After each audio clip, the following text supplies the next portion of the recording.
All right, welcome to Chapter 8. In Chapter 8, we are still using trigonometry to solve triangles, but we are now expanding and we're not only looking at right triangles, we are going to look at oblique triangles, which means a triangle that does not contain a 90-degree angle. In particular, these will all be acute triangles, okay? So that they contain angles less than 90 degrees. So, before we jump right in, I want to make sure I label this correctly. In the teacher copy of the note, I used triangle ABC, but I want you to see that this works for any triangle, okay? So I'm going to use triangle, let's see, let's go QRS,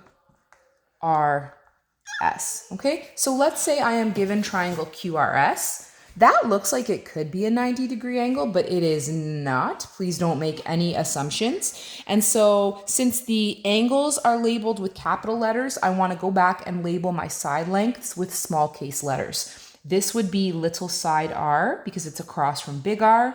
This would be little side S, and this guy would be little side Q, okay?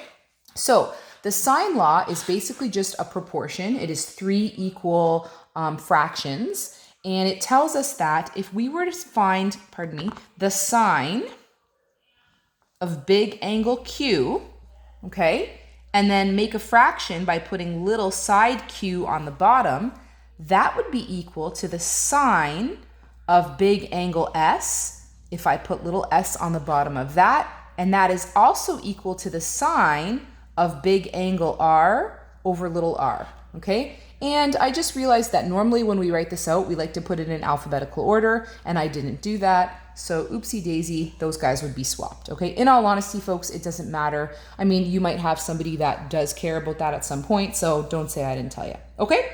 Now, conversely, or I guess not conversely, also, we could write this out as such. We could put the side length on the bottom, so little side Q over the sine of big angle Q is equal to little side R over the sine of big R is equal to little side S over the sine of big angle S. It's the same thing. So the sine law can be written either one of those ways, okay?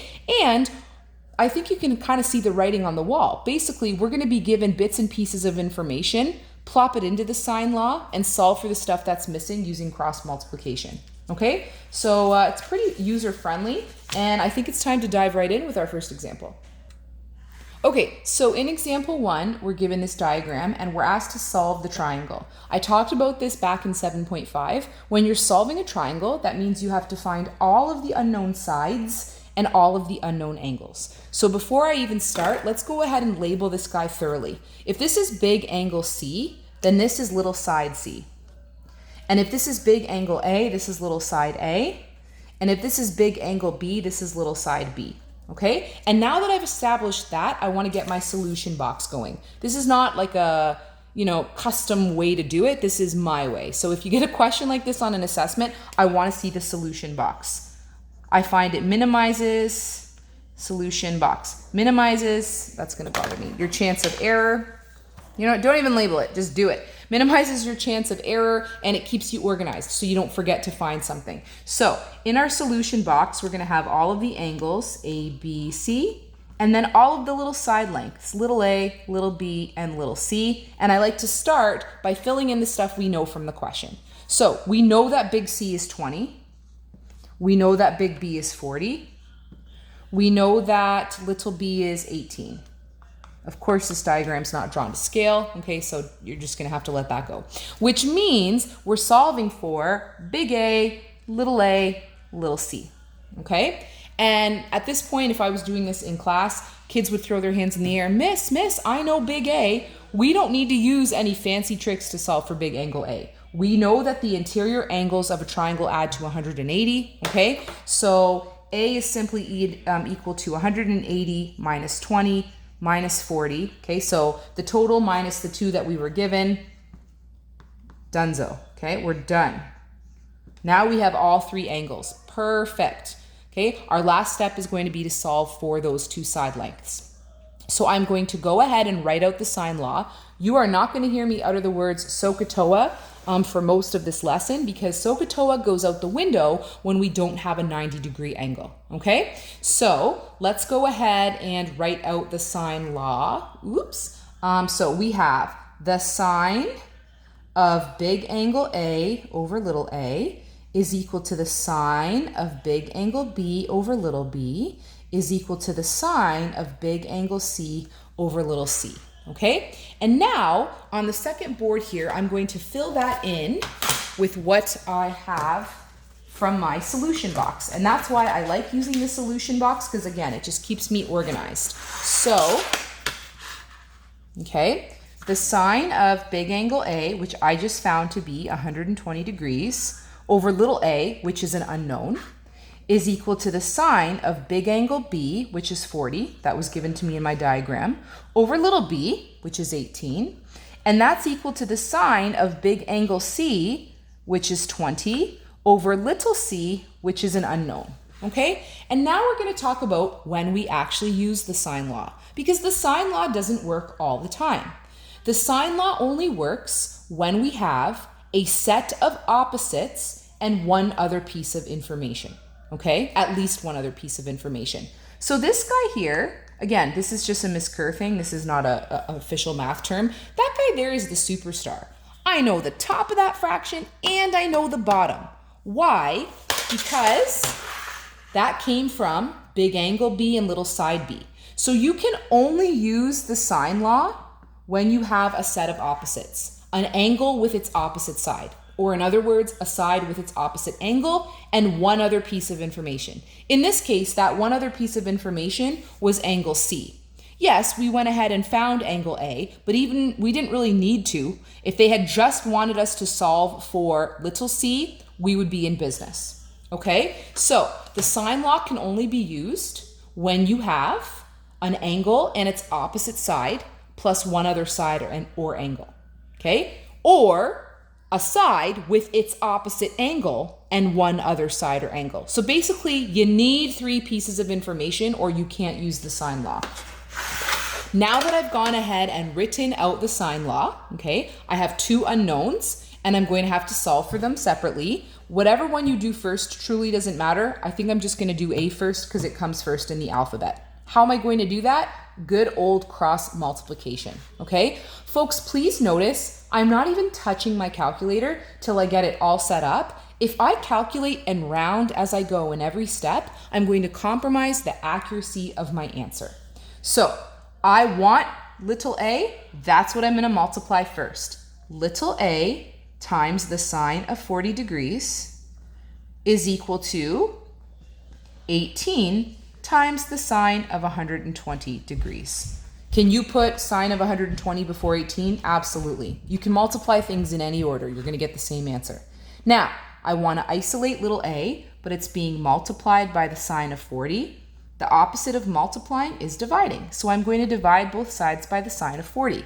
Haven't touched my calculator yet. These guys cancel, and now little a is equal to, go ahead and grab it.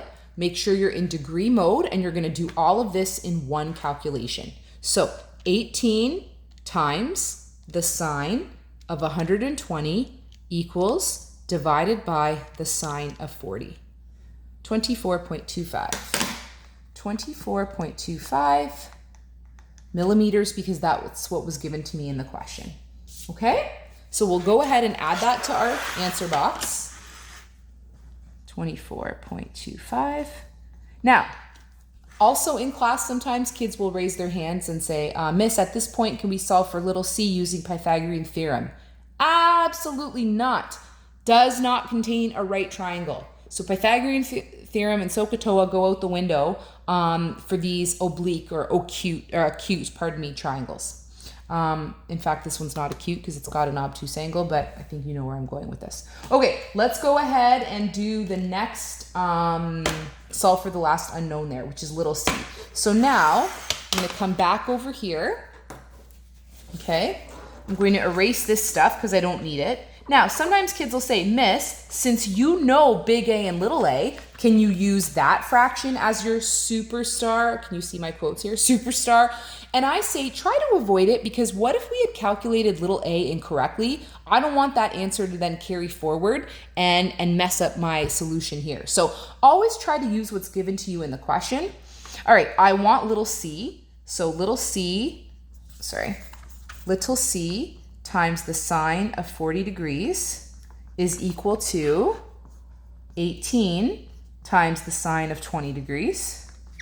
Got to get little c by itself, which means I'm going to multiply both sides by the sine of 40 degrees. These cancel, which is perfect. That's going to leave c by itself, which is what I want and need. I'm in degree mode. Let's calculate that whole thing. Don't touch your calculator till the end. You don't want to round and compromise the accuracy of your answer. 18 times sine 20 equals divided by sine 40.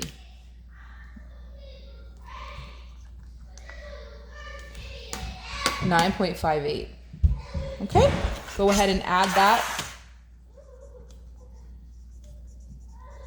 Okay, done.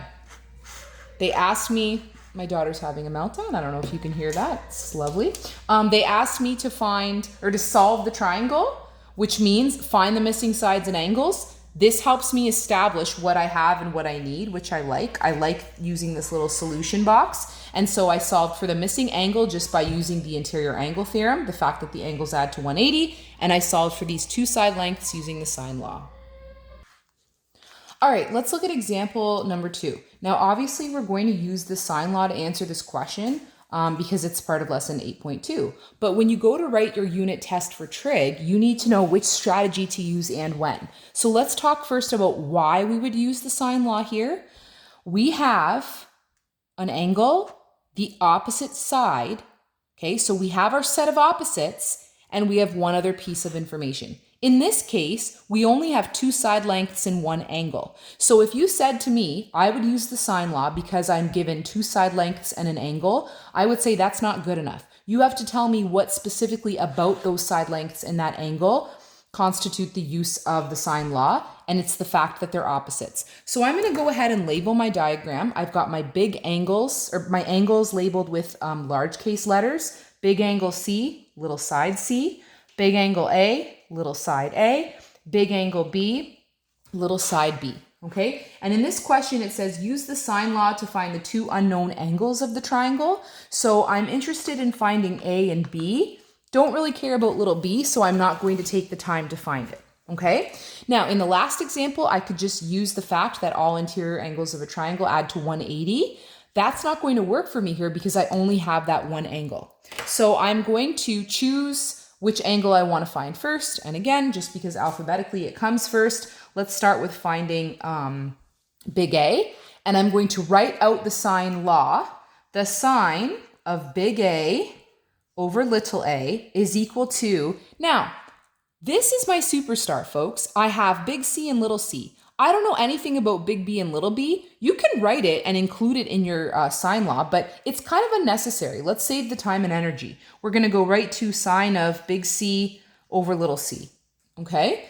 And now let's fill in what we know. The sine of big A, which is an unknown, over little a, which is 17, is equal to the sine of big C, which is 105 degrees, over little c, which is what I know. And again, this just proves that you can't use the sine law unless you have a set of opposites, okay? Because then we wouldn't be able to cross multiply. We'd have too many unknowns. Okay, this one is slightly different than the last one because we're solving for an angle, but that's okay. The process is still almost identical. This is what I want, so I'll cross multiply that first. And that's going to give me the sine of big A times 37, okay, is equal to 17 times the sine of 105. Notice I haven't touched my calculator. I like to calculate everything at the end so that I don't round and compromise the accuracy of my answer. I want to get sine A by itself, but it's being multiplied by a 37, which means I'm going to divide both sides by 37, and these guys cancel, which is exactly what I wanted. Now, from here, I'm going to go right to the final answer. So this is why it's so important that you follow along and do these at home to make sure you know how to type this in correctly into your own calculator. 17 times, the sine of 105 equals, divided by 37 equals, this is such a commonly made mistake, kids stop right here, Folks, that is not A.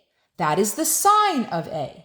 I'm solving for an angle, which means I have one step left, and that's to use the sine inverse. A is 26.35 degrees. Okay? So that's a very, very, very commonly made mistake. Please be careful.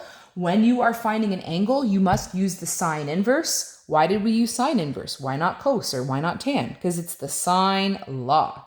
Now, in this question, they had asked us to find the two missing angles, okay? I found one of them, and now I absolutely could use the sine law again to find big B. No, I couldn't. I'd have to find little b first, and that would just be so not efficient. So the quickest, easiest, fastest way to solve for big B is to just take 180 and subtract, I'm running out of room here, the angles that they gave us and the angle that we found ourselves, and big B is 48.65 degrees. Okay? All right, kind of messy, but it's done. Okay, you'll notice in the teacher copy of the note, before we get to example 3, there's a page about the derivation of the sine law, meaning where it came from. I'm not going to take the time to go through that, but if you're interested, and in particular, if you're thinking of pursuing a post-secondary education in math, have a look. See if it makes sense to you, see if you understand it, because it is quite interesting, but I mean, during coronavirus quarantine, we're just going to stick to the examples. Okay, an architect designed a house that is 14 meters wide. Looks good to me. The rafters are these guys on a roof. Okay, so if you didn't know, now you know. The rafters that hold the roof are equal in length, okay, and they meet at an angle of 65 degrees. So be careful, folks. This one's a little trickier because they didn't just spoon feed us the diagram. We have to come up with it. They meet at an angle of 65 degrees. Okay, so rafter, where they meet. The rafters extend 0.5 meters beyond the supporting wall. 0.5. Why? Not really sure. Not that important. How long are the rafters? Okay, so basically we need to find this length here,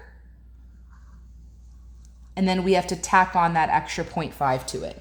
Okay, so looking at this, I'm feeling hopeful about the sine law because I have my set of opposites. I have this angle and I have this opposite side, which is great. The only problem is I don't have my other piece of information. Remember I said earlier, in order to use the sine law, you need a side, its opposite angle, and one other piece of information. However, the fact that this is an isosceles triangle means these angles are equal, which means if I took 65 and I added both of those angles together, I would get 180 degrees. This is a beautiful little grade 9 algebra question, folks. Bring that guy to the other side and collect like terms. 2x is equal to 115 degrees, and x is equal to 57.5, okay? So that just kind of changed this question. I'm gonna reproduce my diagram.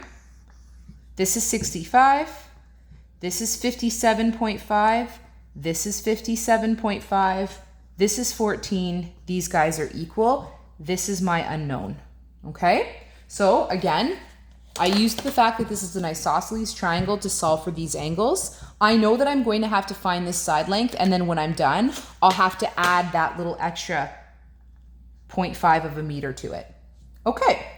Sometimes kids have a hard time using the sine law if the diagram's not labeled. If you want to label it, folks, go right ahead. If that's little side x, you could make this big angle x, big angle y, little side y. This would be big angle z, little side z, okay? If you want to do that, that's fine. If you don't need to, you certainly don't have to. So the sine of 65 degrees over 14 is equal to the sine of 57.5 degrees over little x, okay? And then I'm going to cross multiply to find little x. You don't necessarily need to keep showing me that step, but you know, in the initial stages of learning a new skill, it's not a bad idea. You minimize your chance of error. I have a question though. Will we be using the sine inverse for this question? So just kind of keep that in mind as we go ahead and do the solution. So I want little x. Little x times the sine of 65 degrees is equal to 14 times the sine of 57.5 degrees. Don't touch your calculator. Divided by 65, or pardon me, sine of 65 on both sides because I want to isolate x. These guys cancel. That's exactly what I wanted. I wanted to get x by itself. And now in one full swoop, I'm going to calculate the answer. Notice times sine of 57.5 divided by the sine of 65, and I get 13.03. Notice I did not have to use the sine inverse because I was not solving for an angle. I was solving for a side length. Initially in the question, they said that the rafter, extends 0.5 meters beyond the supporting wall. So the rafter would be 13.53 meters long. And as I've said before, just give me the units with a box around the final answer. You don't need to write a sentence. I've heard a student ask this question before. Miss, does that make sense? Because isn't the hypotenuse always supposed to be the longest side of the triangle? So let's look at our diagram because it's a pretty valid question. This is 14, okay? We just solved for this side length to be 13.03. So that is the hypotenuse of a triangle, but it's not the hypotenuse of this triangle. This entire triangle doesn't have a hypotenuse because it doesn't contain a 90-degree angle. Okay, so just be careful. Don't mix up right triangles with these triangles. Okay, in the last example, we are asked to find the area of a triangle. So let's just make sure we label that triangle correctly. I never worry about drawing a quality scale diagram. I usually just like to throw a triangle on my page so that I have the visual. So it says find the area of triangle QRS if angle Q is 60 degrees. Okay, I'll throw that here. Q, 60. Angle S is 70. That can go here, 70 degrees. And little r, sorry, I shook this. Little r is 9. So this is big R, and then little r would go here, is 9. Okay? So we are being asked to find the area of that triangle. In order to find the area of a triangle, we need to multiply the base by the height and divide it by 2. Okay? So initially, when I do this question in class, a lot of kids don't understand how it fits into the sine law lesson, but you will see very shortly. So, kind of a nice little unit 2 throwback. The height of the triangle could be measured 3 different ways, right? The height is the altitude. So we could take the altitude from vertex Q, we could take the altitude from vertex S, or we could take the altitude from vertex R. And depending on what you use as your height, you'll use something different as your base, okay? Just to be consistent, I am going to use the altitude from vertex Q because that's what I did in the, you know what? No, I'm not. I'm going to mix it up. And then that way you can see this question done 2 different ways. I am going to use the altitude from vertex S. And then that way you can see how the question would look a little different. Okay. So if I use the altitude from vertex S, that means this technically would be my height of the triangle. Okay. And so I am actually going to pull this part of the triangle out and redraw it, okay? So this here is no longer 70 degrees because you'll see I kind of chopped through that angle to create this right angle triangle. This is Q, okay? This isn't really S anymore. Here's a 90-degree angle. This is still 60, and this is still little r. That's 9, okay? Why am I doing that? Because now, I can use SOHCAHTOA to figure out the height of this triangle. So this question is really cool because there's a nice little SOHCAHTOA throwback here. All right, if I'm using SOHCAHTOA to solve for the height of the triangle, okay, that's my angle, which would make this my O. This is my hypotenuse. Opposite, and this guy's my adjacent by default, okay?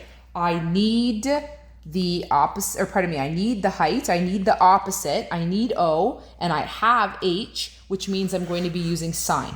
So the sine of angle 60 is equal to the height, or the opposite side, over the hypotenuse, which is 9.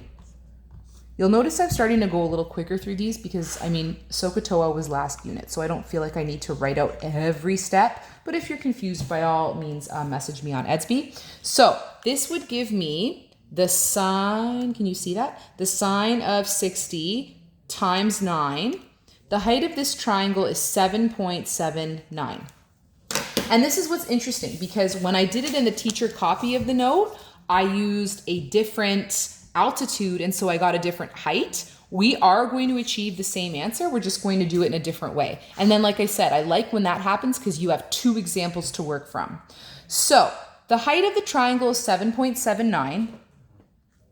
7.79. Now I just have to figure out how long the base is, okay? However, this is not the base of our triangle, folks. This is the base of our triangle. So I'm starting to get confused myself. When this happens, I like to produce a new diagram. So I've got this is Q, this is R, this is S, okay? I found, like I said, I found the height, the length of the height of the triangle. Now I need to solve for little s because that's my base of the triangle. I know this is 60, I know this is 70, and I know that this is 9, okay? So I am going to use the sine law to solve for little s. Can I do that?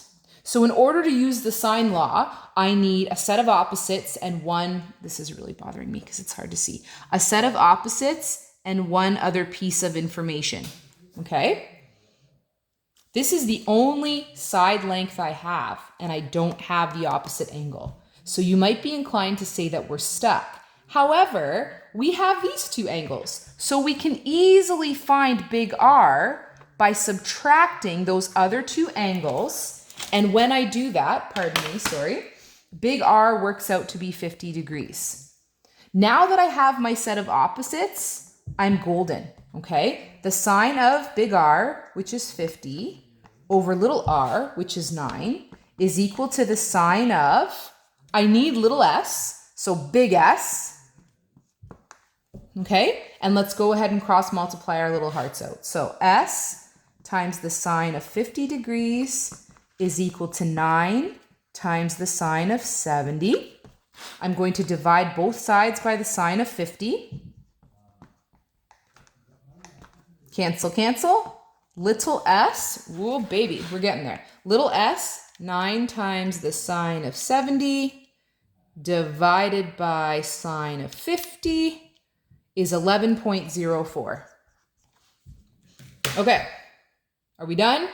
No. So we're going to add that back to this diagram. This is 11.04. Now I have the height from S and I have the base across from S. I can plug both of those things into the formula for area to solve for the area. So I'm going to erase this so I don't run out of room. The area of the triangle is equal to 11.04, which is the base, times the height, which I found earlier using SOHCAHTOA, divided by 2. And that works out to be 11.04 times 7.79 divided by 2. I'm going to hold my breath that I get something super close to what I got in the teacher copy, and I did! 43 units squared, okay? So I've used this question before on an assessment where I've said, find the area of the triangle, but use the height from vertex Q, or use the height from vertex R. There are 3 different ways to do this question, depending on what you call the height and what you call the base. However, they should all get you to the same answer. And I just want to conclude this lesson by saying 2 things. I love this example, okay, hint wink, and also I apologize this one was so long. As always, please message me with questions on Edsby if you have any specific issues with anything you saw in the lesson.